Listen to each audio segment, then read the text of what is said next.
Well, this morning we continue our series, Coffee with the Candidates, to help you get to know the candidates running for office in the upcoming elections on a personal level. And joining us this morning is independent candidate for governor, Ron Algieri. Thank you so much for being here. Thank you so much for having me on. First of all, here's what was really interesting to me. The fact that you've never run for or held political office before, and yet there was this excitement and this enthusiasm to dive right in. Why decide to get into politics now and run for such a big office? Well, the office itself, just because of the fact that there's no incumbent. I think everybody knows that when there's an incumbent, there's an entrenchment factor, and that there is no incumbent. I mean, the closest thing would be, Mr. Caprio and Mr. Chafee, who have vast political experience. But just in terms of being in it, I felt it was an opportunity to get what words I want to get out.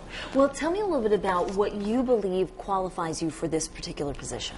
I think what qualifies me is the fact that I've had a lot of different jobs in my lifetime, that I haven't done a lot of one thing, that I've done a lot of different things. We spoke before about I work as a pharmacy technician and nurse's aide. I was a mortgage loan processor for Fleet Mortgage. I was customer service for Citizens Bank. I've worked as a food service manager. I worked as a receiver. I've worked in manufacturing as a shipping clerk. I've done a lot of different work, and I've seen a lot of different people in their various occupations, from professionals to very blue collar work. And I think it gives me a different idea about how things work than folks who may just have one or two occupations over the course of their lifetimes. What concerns you right now about Rhode Island that made this the time for you to say, aside from the fact that there's no incumbent, that you wanted to get into the fray?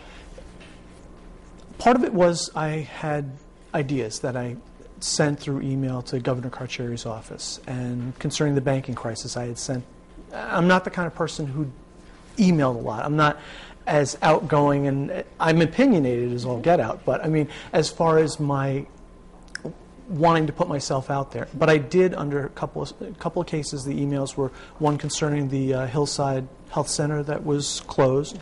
Maybe that the state could get in on that. I found that the state could acquire the property and use it for vet housing, for vets returning from... And so you had a number of ideas that you felt will really benefit the state of Rhode Island. Well, I thank you so much for telling us a little bit about your campaign. And if you'd like to learn a little bit more about Ronald's take on political issues, all you have to do is head over to foxprovidence.com. Pat, over